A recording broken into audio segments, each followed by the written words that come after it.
Ayan guys, eto na yung Kaguras anniversary gift natin, 13 days and 16 hours pa to guys. Kung gusto nyo basahin, etong guide guys, pindutin nyo lang yung question mark. Complete event task for amazing reward.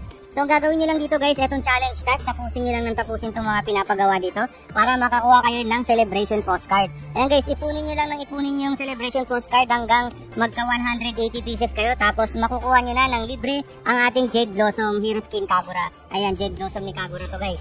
Ayan, pwede nyo na siyang ipalit mga lods. So ano pang hinihintay nyo guys? Umpisahan nyo nang gawin itong mga challenge task natin para makakuha kayo ng libreng epic skin ni Kagura, ang Jade Blossom.